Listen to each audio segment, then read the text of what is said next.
Third sem ద్వితీయ సంవత్సరం CP brown సాహిత్య సేవ.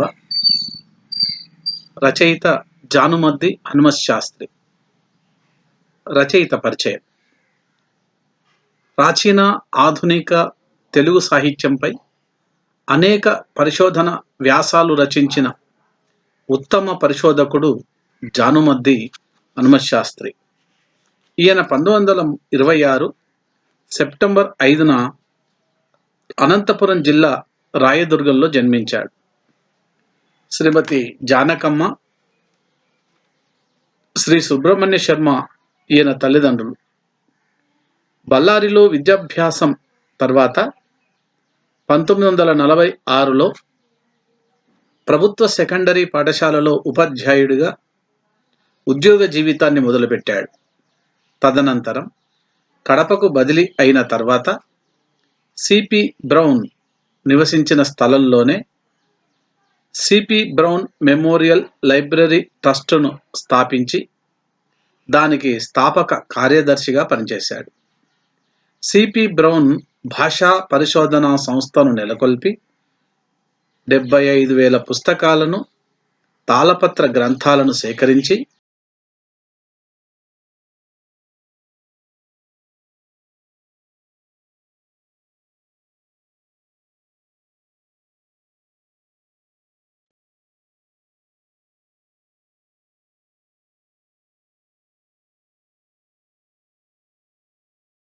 రాఘవ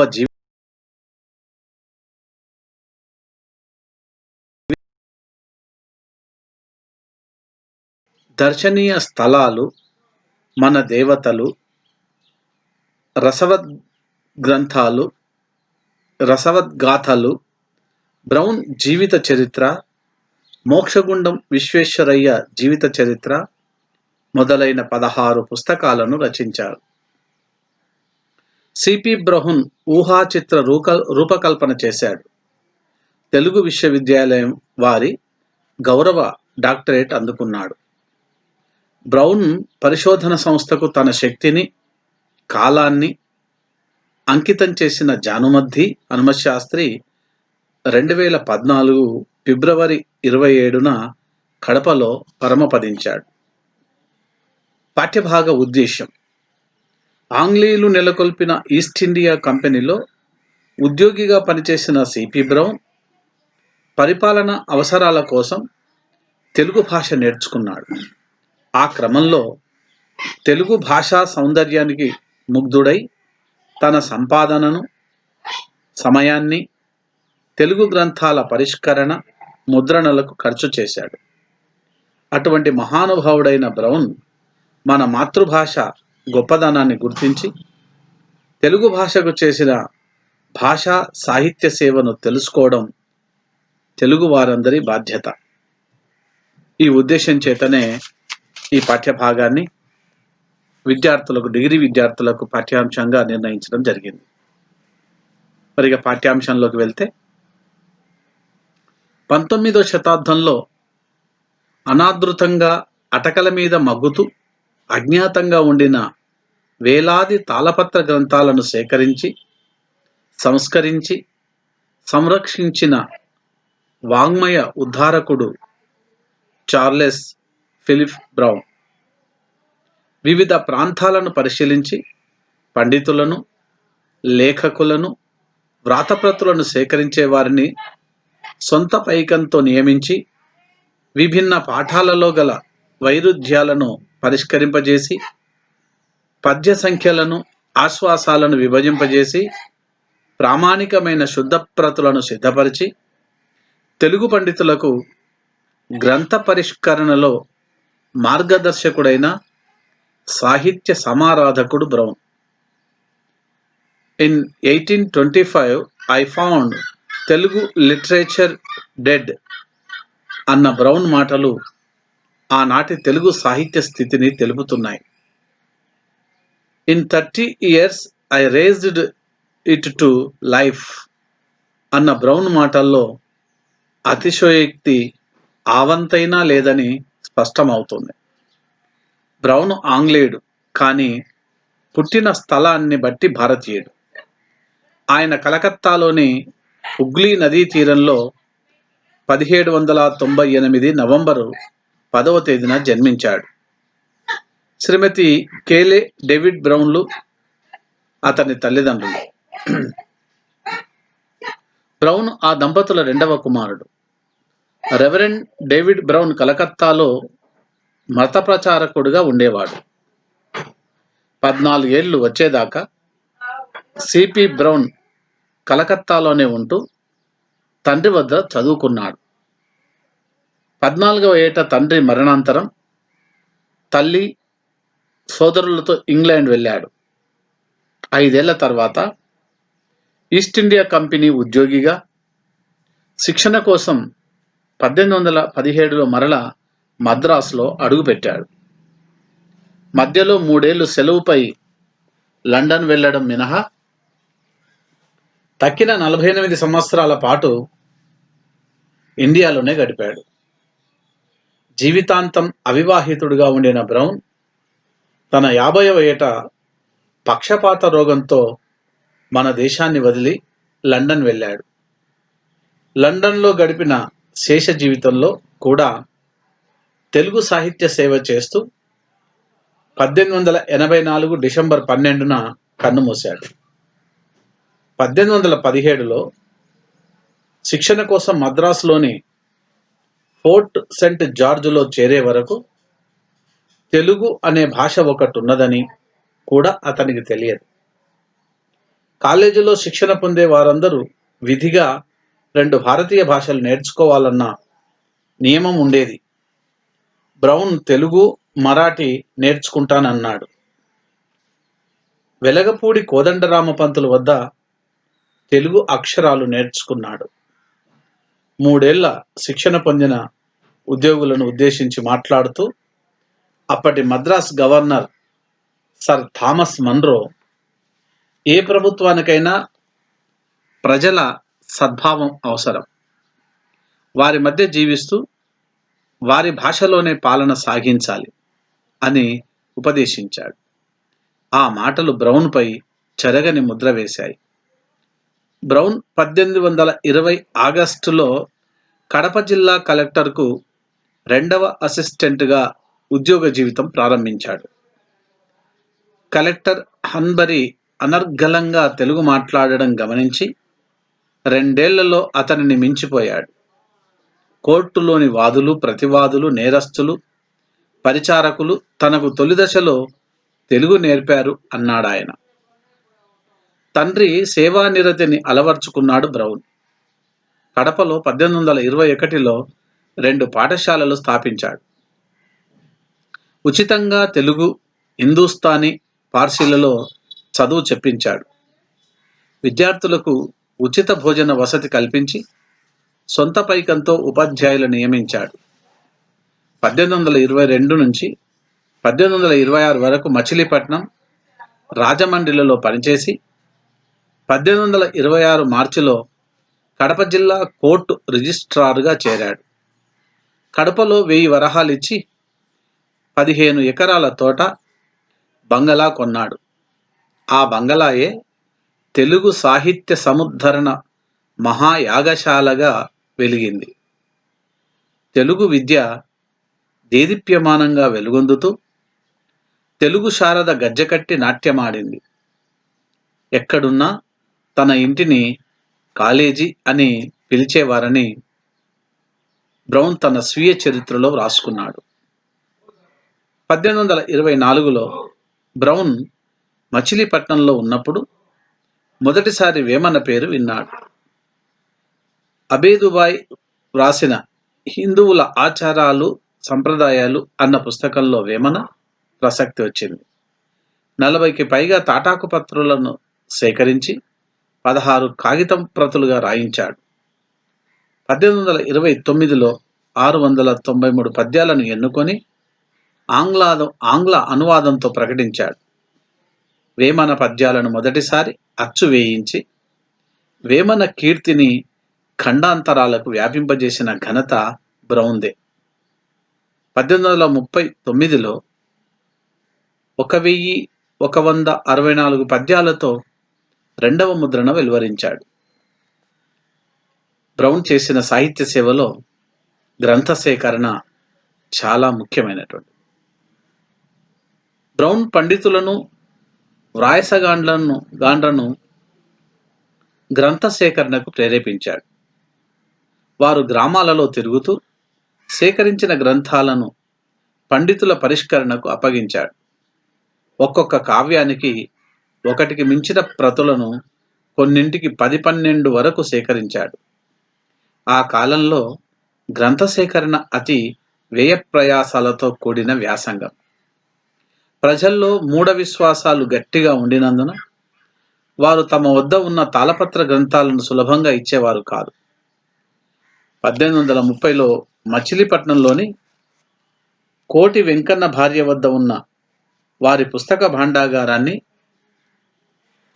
370 రూపాయలు కొన్నాడు.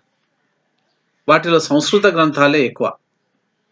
1834లో యానాంలోని మాజేటి సర్వేశలింగం గ్రంథాలయాన్ని 150 రూపాయలకు, పెద్దాపురంలోని అవసరాల వెంకటరావు గ్రంథాలయాన్ని 746 రూపాయలకు కొన్నాడు.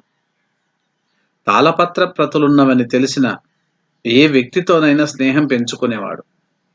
వారి మాతృభాషలోనే సంభాషణలు జరిపేవాడు. తన ఆంగ్ల పుస్తకాలను వారికి చదవటానికి ఇచ్చేవాడు. గ్రంథ సేకరణలో స్వయంగా అనేక ప్రాంతాలు తిరిగాడు. సుదూర ప్రాంతాల్లోని పరిచయస్తులకు శరపరంగా ఉత్తరాలు రాసేవాడు. తన ఉద్యోగ హోదాతో కొన్ని ప్రతులను సేకరించాడు. నిరంతర కార్యదీక్షాపరుడై సొంత డబ్బును మంచినీళ్ళలా ఖర్చు పెట్టి అమూల్యమైన ప్రాచీన తెలుగు కావ్యాలను సేకరించాడు. మరి సేకరించిన వాటిని సంస్కరించడం కూడా చాలా ముఖ్యం. మరి ఆ పని కూడా చేశాడు సిపి బ్రౌన్. సంస్కరణ. తాళపత్ర గ్రంథాలు లేదా వ్రాతప్రతులు అందగానే వాటి పాఠాల్లోని పరస్పర వైరుధ్యాలను తొలగించేవాడు. పద్య సంఖ్యలను నిర్ణయించి ఆశ్వాస విభజన చేయించేవాడు. ఆ తర్వాత శుద్ధ ప్రతులను సిద్ధం చేయించిన తీరును బ్రౌన్ మాటల్లోనే తెలుసుకోవడం సముచితం. పరిష్కరణ క్రమంలో పండితులకు స్పష్టమైన సూచనలు ఇచ్చేవాడు బ్రౌన్. పాఠ నిర్ణయానికి తీర్పు, న్యాయం అను మాటలను వాడుకలోకి తెచ్చాడు. పాఠాలలో భిన్నతను గుర్తించకపోతే ₹1 లేదా పావలా జరిమానా విధించేవాడు. తీర్పు కానందుకు కారణాలు వ్రాయమనేవాడు. పండితులు తీర్పు చెప్పనందుకు కారణాలు వ్రాయమనేవాడు. ఈ పద్యము అర్థము కానందున తీర్చలేదు, తాత్పర్యము గూఢము, అనన్వయము కాన తీర్చలేము. పండితులు ఎన్ని తీర్పులు చేసినా చివరి తీర్పు బ్రౌన్దే. లేఖకులకు బ్రౌన్ నిర్ణయించిన కూలి డబ్బులకు కుతూహలం కలిగిస్తాయి. ₹1కి 200 పద్యాలు అంటే 800 పాదాలు వ్రాయాలి. నెల జీతాలిస్తే అశ్రద్ధ చేస్తారని దినసరి లెక్క మేరకు పైకం ఇచ్చేవాడు. శాస్త్రులకు, పండితులకు నెల వేతనం ₹15 ఇచ్చేవాడు. కుటుంబాలకు దూరంగా ఉంటూ ఇతర చోట్ల పనిచేసే వారికి అదనపు వేతనం ఇచ్చేవాడు. 1000 పద్యాలు వ్రాస్తే ₹5, 1000 సంస్కృత శ్లోకాలు వ్రాస్తే ₹6 కూలి. ఇది కాశీలో లేఖకులకు ఇచ్చే వేతనం. ఎక్కువ జీతం ఇస్తే అశ్రద్ధకు దారితీస్తుందని, తక్కువ ఇస్తే పండితుల సమారాధనలకు వెళ్ళిపోతారని బ్రౌన్ అభిప్రాయం.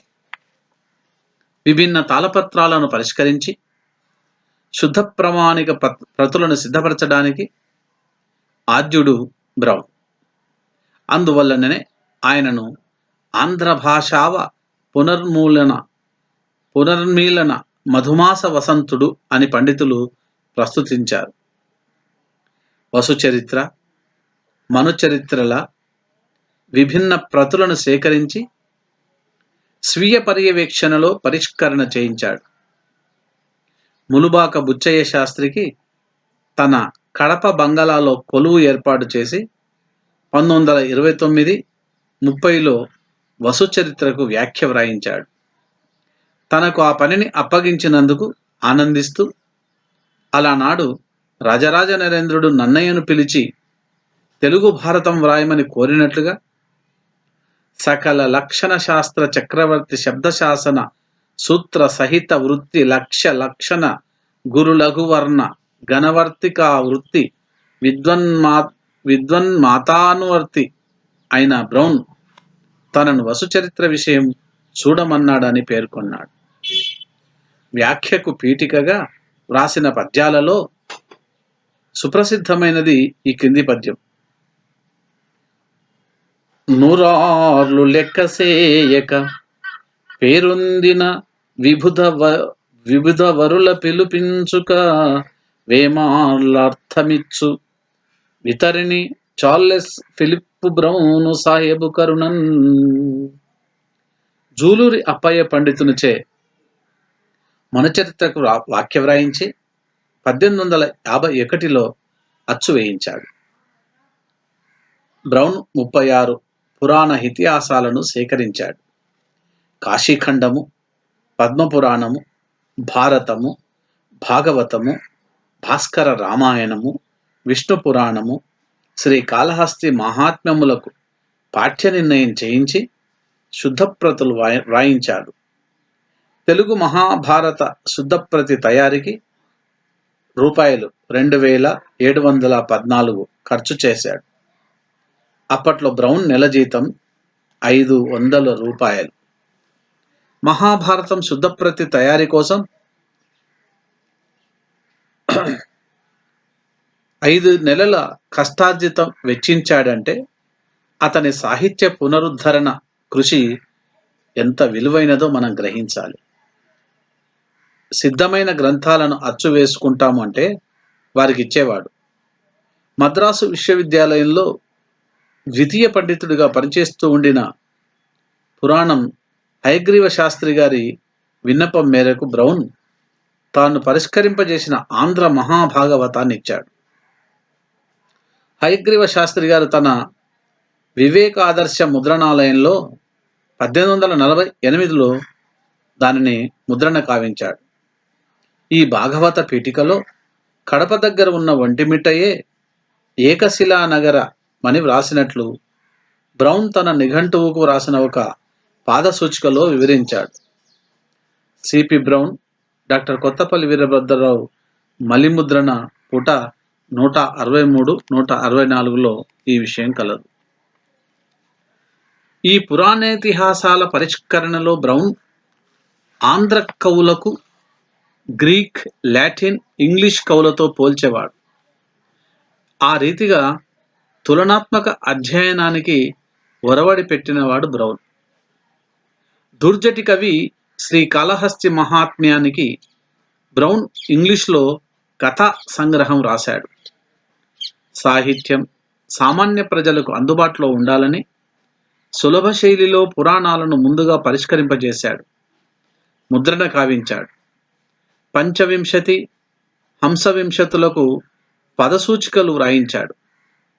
గౌరణ హరిశ్చంద్రోపాఖ్యానాన్ని 1842లోను 1849లో వైజయంతి విలాస వ్యాఖ్యానాన్ని అచ్చువేయించాడు. 10 ఏళ్లలో దాదాపు 25 ప్రబంధాలను పరిష్కరింపజేశాడు. ఆంధ్రుల సామాజిక జీవితాన్ని వర్ణించే పల్నాటి వీర చరిత్ర విభిన్న ప్రతులను సేకరించి పండితులచే పరిష్కరింపజేశాడు. బసవ పురాణము, ప్రభులింగలీల మున్నగు శైవ పురాణాలను పరిష్కరింపజేశాడు. చాటుపద్యాలు, జానపద గీతాలు, సామెతలు, పలుకుబళ్ళు సేకరించాడు. బ్రౌన్ సంగీతం పట్ల మక్కువతో క్షేత్రయ్య, సారంగపాణిగాల్ర పదాలను సేకరించినట్లు డాక్టర్ ఆరుద్ర గారు పేర్కొన్నారు. ముత్తుస్వామి దీక్షితుల కృతుల సేకరణ చేసినట్లు శ్రీహరి ఆదిశేషు రాశారు. ఆ కాలం నాటి పత్రికలలో వెలువడిన వ్యాసాలు, సంపాదకీయాలు, వార్తలు, లేఖలు మున్నగు వాటిని మంచి కాగితాలపై వ్రాయించి ముందు తరాల వారికి అందజేశాడు. శిథిలమై కాలగర్భంలో కలిసిపోకుండా మెకంజీ సేకరించిన కైఫియత్తులను అంటే స్థానిక చరిత్రలను దళసరి కాగితాలపై వ్రాయించి భద్రపరిచాడు. ఈ సంపుటాలన్నీ నేటికి మద్రాసు ప్రభుత్వ ప్రాచ్య లిఖిత గ్రంథ భాండాగారంలో ఉన్నాయి. తెలుగు సంస్కృత వ్రాతప్రతుల సేకరణ కోసం బ్రౌన్ తన సొంత పైకం 30,000 రూపాయల వరకు ఖర్చు చేశాడు. మంత్ర తంత్ర శాస్త్రాలకు సంబంధించిన ఆనందతంత్రం, సౌందర్యలహరి, కులార్ణవం మొదలగు సంస్కృత గ్రంథాలను సేకరించుటే కాక ఋగ్వేదానికి భాష్యం వ్రాయించినట్లు ముక్త్యాల నుండి వెలువడిన సరస్వతి పత్రిక ప్రకటించింది. చరిత్ర పట్ల కూడా అభినివేశం కల Brown Hindu, Muslim chronology, wars of the Rajas అనే హండే అనంతపురం చరిత్ర, తాతాచారి కథలు, హిందూ శిల్పం మున్నగు రచనలు చేశాడు. ప్రబంధ కావ్యాలను, ద్విపద కావ్యాలనే కాక 84 శతకాలను సేకరించి కొన్ని శతకాలకు వ్యాఖ్యతో పాటు ముద్రణ భాగ్యం కల్పించారు. ముద్రణ 1832లో బ్రౌన్ ఒక ముద్రణాలయాన్ని ప్రారంభించి చేతులు కాల్చుకున్నాడు. స్వీయ అనుభవంతో అచ్చులో కొన్ని తెలుగు అక్షరాలలో మార్పులు చేశాడు. ఆ కాలంలో రావత్తు అక్షరం క్రింద కప్పు రూపంలో ఇంగ్లీషు యు లాగా ఉండేది. దీనిని తొలగించి అరసున్నాతో వట్రుసుడిలను ప్రవేశపెట్టాడు.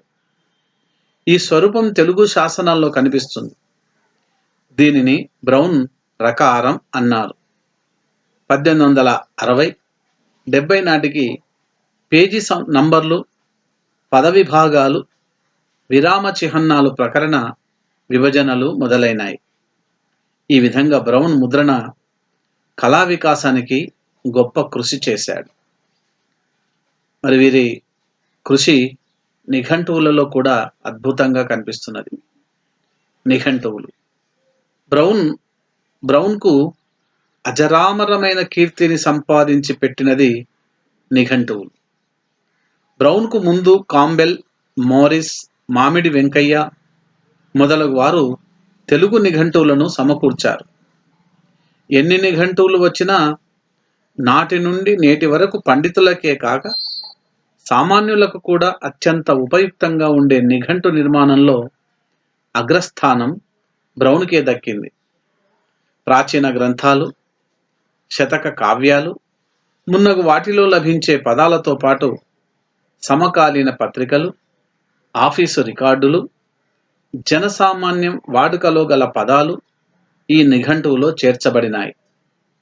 అనువాదకులకు కల్పవృక్షం లాంటివి బ్రౌన్ నిఘంటువులు. సామెతలు, జాతీయాలు, ఆంగ్ల సమాన అర్థకాలు ఇవ్వబడినాయి. బ్రౌన్ ఇంగ్లీష్ తెలుగు నిఘంటువు, తెలుగు ఇంగ్లీష్ నిఘంటువు, జిల్లా నిఘంటువు, మిశ్ర భాష నిఘంటువులే కాక లిటిల్ లెక్సికన్ అను నిఘంటువును కూడా కూర్చాడు. తెలుగు నేర్చుకునే పాశ్చాత్యుల కోసం బ్రౌన్ స్వయంగా వ్యాకరణం రచించి 1840లో ముద్రించాడు. వ్యావహారిక భాషకే ప్రాధాన్యమిచ్చాడు బ్రౌన్. తెలుగు వాంగ్మయంలో లేఖా సాహిత్యానికి ప్రత్యేక స్థానాన్ని ఇచ్చినవాడు బ్రౌన్. బ్రౌన్ ఇతరులకు రాసిన లేఖలు 20 సంపుటాలలో మద్రాసు ప్రాచ్య లిఖిత పుస్తక భాండాగారంలో ఉన్నాయి. సాహిత్య వ్యాసంగంలో తలమునకలవుతున్నా తీరిక దొరికినప్పుడు హిందువుల ఆచార వ్యవహారాల మీద, సమకాలీన విద్యా విధానం మీద, పంచాంగం గురించి, వీరశైవుల ఆచారాల గురించి ఎన్నో వ్యాసాలు రాశాడు. వ్యక్తిత్వం, పెళ్ళాం పిల్లల వంటి బాదరబందీలు ఏమీ లేక రేయింబౌలు ఉద్యోగ విధులతో పాటు సాహిత్యార్చన కావించిన సారస్వత యోగి సిపి బ్రౌన్. ఆయన పరమ నైష్ఠికుడైన క్రైస్తవుడు, దైవభక్తి, పాపభీతి కలవాడు, బీదల పట్ల ఎంతో సానుభూతి కలవాడు, ఎందరో నిరుద్యోగులకు జీవనోపాధి కల్పించాడు. తన సంపాదనలోని ప్రతి రూపాయికి పైసా వంతున దాన ధర్మాలకు కేటాయించి కుంటి, గుడ్డి, అవిటి వాళ్లకు దాన ధర్మాలు చేసేవాడు. ప్రజల బాధలను స్వయంగా గమనించేవాడు. క్షామ పరిస్థితులను నివేదిస్తూ కరవు అన్న పదం వాడినందుకు ప్రభుత్వం నుండి సంజాయిషి కోరబడినాడు. నిజంగా కరవే అంటూ తన ప్రయోగాన్ని సమర్థించుకొని సామాన్య జనులకు ఎంతగానో తోడ్పడినాడు. కడప సమీపంలో సహగమనం జరగనున్నట్లు విన్న వెంటనే పోలీసులతో వెళ్ళి ఒక అభాగ్యురాలి ప్రాణం కాపాడి ఎదురుగా ఉండి శవదహనం చేయించాడు. గ్రంథ సేకరణ, పండితుల పోషణ మున్నగు వాటి కోసం 60,000 రూపాయలు అప్పు చేశాడు. బ్రౌన్ లాటిన్, హీబ్రూ, గ్రీక్, సంస్కృతం మున్నగు 20 భాషలలో పాండిత్యం సంపాదించాడు. ఆయన సొంత గ్రంథాలయంలో విభిన్న భాషల గ్రంథాలు 4,000 ఉండేవి. ఇది సంక్షిప్తంగా మనకు సిపి బ్రౌన్ గారి గురించినటువంటి పరిచయ వ్యాసం. ఇది డిగ్రీ విద్యార్థులకు చక్కగా ఎంతో ఉపయుక్తంగా ఉండేటటువంటి గ్రంథం. మరి రచయిత జానమద్ది హనుమశాస్త్రి గారు కడపలో ఒక సిపి బ్రౌన్ మెమోరియల్ ట్రస్ట్ అని స్థాపించి దానికి స్థాపక కార్యదర్శిగా పనిచేసి సిపి బ్రౌన్ భాషా పరిశోధన సంస్థను నెలకొల్పి 75,000 పుస్తకాలను, తాళపత్ర గ్రంథాలను సేకరించి భద్రపరిచారు. దానివల్లనే బ్రౌన్ యొక్క రచనలు, వారి వ్యక్తిత్వము, వారి పరిశ్రమ మొదలైన విషయాలు జానమద్ది హనుమశాస్త్రి గారికి చక్కగా తెలుసుంటాయన్నది మనందరం తెలుసుకోవాల్సిన విషయం. అలాగే భాషకు చేసిన సేవ వల్ల సిపి బ్రౌన్ గారి 200వ జయంతి ఉత్సవాలని ఘనంగా నిర్వహించినటువంటి మంచి భాషాభిమాని, కృతజ్ఞతాభావం కలిగినటువంటి తెలుగువాడు జానమద్ది హనుమశాస్త్రి. అలాగే ఇతడు బ్రౌన్ యొక్క పరిశోధన సంస్థకు తన శక్తిని, కాలాన్ని బాగా వినియోగం చేసి బ్రౌన్ గారి రచనలన్నిటినీ గొప్పగా సేకరించడం అనేది మనకు తెలుస్తున్నది. ఇక బ్రౌన్ గారు ఒక ఉద్యోగిగా విచ్చేసి అవసరం కోసానికి తెలుగు భాషను నేర్చుకోవాలనుకున్నప్పటికీ దాని పట్ల మక్కువను పెంచుకున్నాడు. దాని పట్ల గౌరవ భావాన్ని పెంచుకున్నాడు. పరిపాలనలో ఆ ప్రాంత ప్రజల భాషలోనే మాట్లాడాలి అనే నమ్మినవాడు.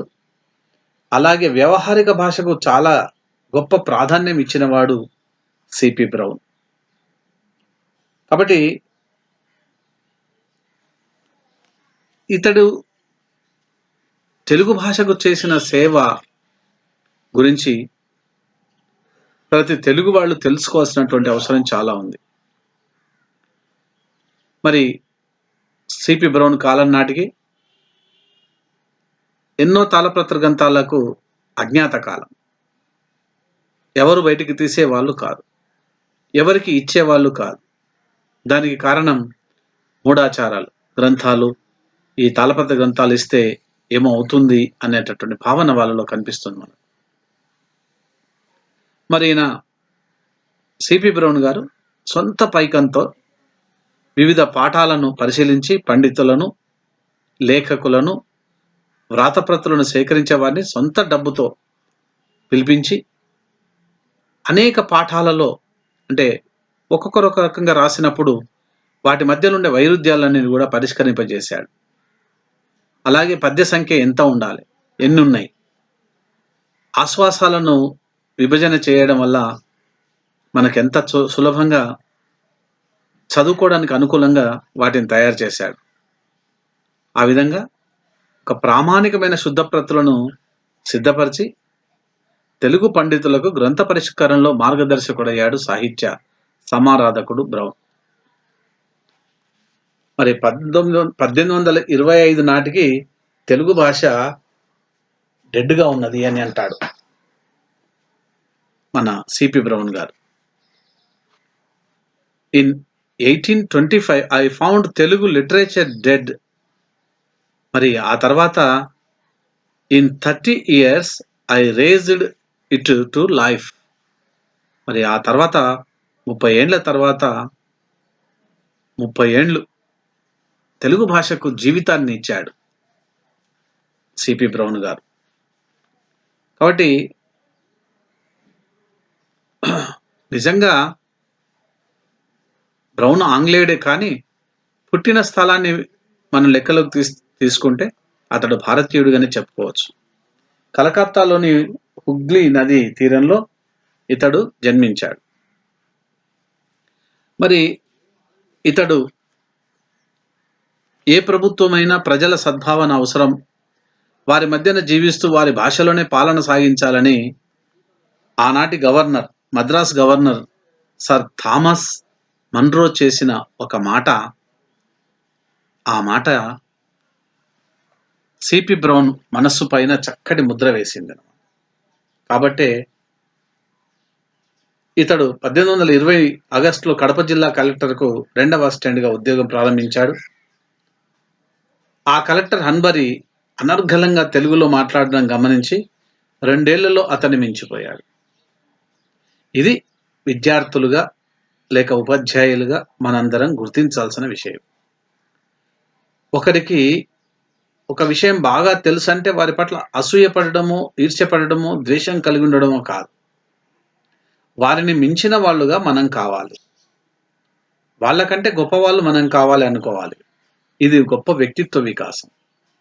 కాబట్టి సిపి బ్రౌన్ గారి వ్యక్తిత్వము ఎంత గొప్పదంటే, ఆ కలెక్టర్ గారు అనర్గళంగా తెలుగు మాట్లాడడం గమనించి ఒక 2 ఏళ్ళు అవిరళ కృషి చేసి అతని కంటే అనర్గళంగా, అతన్ని మించిపోయేటట్టుగా మాట్లాడాడు. మరి సిపి బ్రౌన్ గారి యొక్క కృతజ్ఞతా భావం ఏంటంటే, కోర్టులోని వాదులు, ప్రతివాదులు, నేరస్తులు, పరిచారకులు తనకు తొలి దశలో తెలుగు నేర్పారు అన్నాడు ఆయన. అంటే తన చుట్టూ ఉన్న వాళ్ళ ద్వారా తెలుగు నేర్చుకున్నాడు. మరి ఆ విషయం మర్చిపోలేదు. తానేదో కష్టపడ్డాను, గ్రంథాలు చదివాను, పండితులతో నాకు మొదట పరిచయం అయింది, వాళ్ళే నాకు నేర్పారని ఎక్కడ చెప్పుకోలేదు అతను. కాబట్టి కృతజ్ఞతాభావం తనకు లేక మనకు మొట్టమొదటగా ఎక్కడి నుంచి మనకి విద్య లభించింది, ఎవరి ద్వారా లభించింది అన్న విషయం కూడా మర్చిపోకుండా వాళ్ళకి కృతజ్ఞత చెప్పుకోవడం అనేటటువంటిది మనం బ్రౌన్లో చూస్తాం.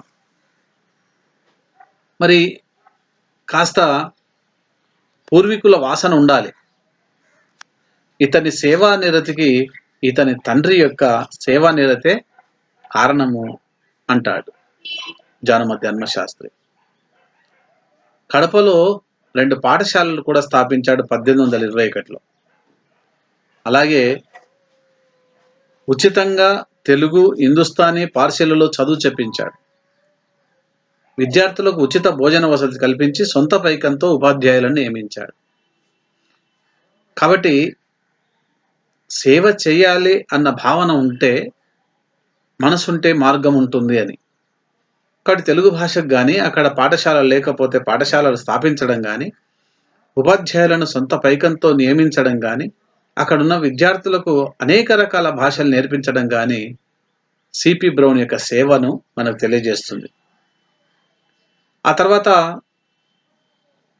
అతడు 15 ఎకరాల తోట కొన్నాడు కడపలో, 1000 వరహాలు ఇచ్చి. ఒక బంగళా కొన్నాడు. ఆ బంగ్లానే తెలుగు సాహిత్య సముద్ధరణ మహాయాగశాలగా వెలిగింది. అంటే ఆ బంగ్లాలోనే ఒక పెద్ద యజ్ఞం జరిగింది తెలుగు భాషకు, తెలుగు భాష ఉద్ధరణకు. ఎన్నో ఎంతో సేవ, ఎంతో అక్కడ యజ్ఞం జరిగింది. ఎన్నో గ్రంథాలను సేకరించాడు. అలా వారు గ్రామాల్లో తిరుగుతూ పండితులకు పరిష్కరణ చేసే ఒక పనిని అప్పగించడమే కాకుండా కొన్ని తన అధికారంతో గ్రంథాలను సేకరించాడు. మరికొందరికి డబ్బులిచ్చి కొన్ని గ్రంథాలయాలను కూడా కొన్నాడు. వ్యక్తిగతంగా కొందరి దగ్గర ఉండేటటువంటి గ్రంథాలను కూడా డబ్బులిచ్చి మరీ కొన్నాడు. తాళపత్ర గ్రంథాలు ఎవరి దగ్గర ఉంటే వారిని ఒక స్నేహితునిగా చేసుకొని వాళ్ళతో స్నేహభావం పెంచుకున్నాడు అతడు. ఎంత ఖచ్చితంగా ఉండేవాడంటే తీర్పు, న్యాయం అనేటటువంటి 2 పదాలను ప్రవేశపెట్టాడు. అంటే పాఠ నిర్ణయం చేయడానికి. ఎవరైనా తీర్పు సరిగా చేయకపోయినా, న్యాయం చేయకపోయినా వాళ్ళకు డబ్బులు ఇచ్చేవాడు కాదు. అంత ఖచ్చితంగా తన యొక్క పనిని చేసేవాడు అన్నారు. కాబట్టి పీఠికలు వ్రాసి పద్యాలలో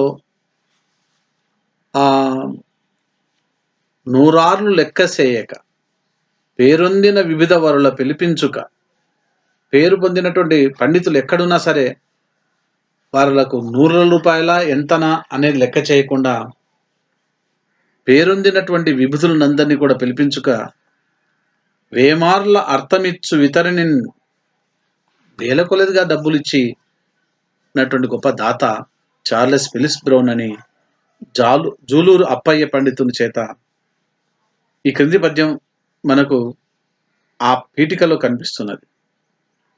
అలాగే జూలూరు అప్పయ్య పండితుని చేత వసుచరిత్రకు వ్యాఖ్య రాయించాడు. అలా బ్రౌన్ 36 పురాణ ఇతిహాసాలను సేకరించాడు. అందులో కాశీఖండము, పద్మపురాణము, భారతము, భాగవతము, భాస్కర రామాయణము, విష్ణు పురాణం, శ్రీకాళహస్తి మహాత్మ్యం, ఇలా అనేక రకాలు. తనకు వచ్చేటటువంటి 500 రూపాయల జీతమే కానీ 2714 రూపాయలు ఖర్చు చేశాడు. మరి గ్రంథ సేకరణలో వారి దృష్టి మనకు తెలుస్తున్నది. అలాగే ముద్రణాలయాన్ని ప్రారంభించి చాలా నష్టపోయాడు. అలాగే రావత్తును కనిపెట్టి దానికి రకారము అని రావత్తు అని పేరు పెట్టినటువంటి వాడు మనకు బ్రౌన్ గారు. అన్నిటికంటే మించినటువంటి గొప్ప పేరు తెచ్చినటువంటిది నిఘంటువులు. బ్రౌన్కు అజరామరమైనటువంటి కీర్తిని సంపాదించి పెట్టినటువంటి నిఘంటువులు. తెలుగు నిఘంటువు కానీ, తెలుగు ఇంగ్లీషు నిఘంటువు కానీ, జిల్లా నిఘంటువులు కానీ, మిశ్ర భాషా నిఘంటువులే కాక లిటిల్ లెక్సికన్ అనేటటువంటి నిఘంటువులు కూడా ఇతడు కూర్చాడు. కాబట్టి మరి వ్యక్తిత్వం తెలుసుకుంటే, మరి వివాహం కాకపోవడం వల్ల, పిల్లల బాదరబంది లేకపోవడం వల్ల సాహిత్యానికి ఎంతో కృషి చేశాడు. సాహిత్యార్చన చేయగలిగినాడు. గొప్ప క్రైస్తవుడైనప్పటికీ గొప్ప దైవభక్తి కలిగిన వాడు, పాపభీతి కలవాడు. ముఖ్యంగా బీదల పట్ల చాలా సానుభూతి కలిగినటువంటి వాడు. అంతేకాక ఎందరో నిరుద్యోగులకు జీవనోపాధి కల్పించాడు. తన సంపాదనలోని ప్రతి రూపాయికి పైసా వంతున దాన ధర్మాలు కేటాయించి కుంటి, గుడ్డి, అవిటి వాళ్లకు దాన ధర్మాలు చేసేవాడు. కాబట్టి ఒక సాహితీవేత్తగానే కాకుండా, ఒక అధికారిగానే కాకుండా, ఒక సంస్కరణశీలిగా కాకుండా, సాహిత్య సేవకుడిగానే కాకుండా, గొప్ప దానగుణం కలిగి ఉండి ఎందరికో దానాలు చేసినటువంటి, కుంటి వాళ్లకు, గుడ్డి వాళ్లకు, అవిటి వాళ్లకు దాన ధర్మాలు చేసినటువంటి మహనీయుడు. ప్రజల బాధలను ఎవరో చెబితే కాదు, తానే స్వయంగా గమనించేవాడు. దానివల్ల పరిపాలనలో పరిపాలకుల యొక్క లక్షణం దీని ద్వారా మనకు తెలుస్తున్నది. పరిపాలకుడు అనేవాడు స్వయంగా ప్రజల యొక్క బాధలను, కష్టాలను తెలుసుకోవాలని మనకు సిపి బ్రౌన్ యొక్క ఈ యొక్క గుణం వల్ల తెలుస్తున్నది. అలాగే కరువు కాటకాలను, క్షామ పరిస్థితులను నివేదిక ఇస్తూ కరువు అన్న పదం వాడాడు. అందుకు ప్రభుత్వం నుంచి ఎందుకు ఇలా వాడావని సంజయ్ షూర కోరాడు. అయినప్పటికీ నిజంగా అది కరవే అంటూ తన ప్రయోగాన్ని సమర్థించుకున్నటువంటి ధైర్యశాలి సిపి బ్రౌన్. కాబట్టి ఇంకా అత్యంతమైనటువంటి విషయం ఏంటంటే, అప్పటికి కడప సమీపంలో సతీ సహగమనం జరుగుతున్నట్లు విని పోలీసులతో సహా వెళ్ళి అప్పటికప్పుడు అక్కడ ఒక అభాగ్యురాలి ప్రాణాలు కాపాడినటువంటి మహనీయుడు, గొప్ప కరుణామూర్తి. కాబట్టి అంతేకా ఇతడు గొప్పతనం ఏందంటే, సాహిత్య సేవ కోసానికి, గ్రంథ సేకరణ కోసానికి, ప్రచురణ కోసానికి 60,000 రూపాయలు అప్పు చేసినటువంటి వాడు. కాబట్టి బ్రౌన్ లాటిన్, హీబ్రూ, గ్రీకు, సంస్కృతం మున్నగు 20 భాషల్లో పాండిత్యం సంపాదించాడు. దాదాపు ఆయన గ్రంథాలయంలో 4,000 గ్రంథాలు ఉండేవి అని మనకు తెలుస్తున్నది. కాబట్టి ఈ విధంగా మనం ఆ మహనీయుని యొక్క సేవల్ని మనం ఎంతగానో కొనియాడవచ్చు. సిపి బ్రౌన్ చేసిన సేవలు మనకెంతో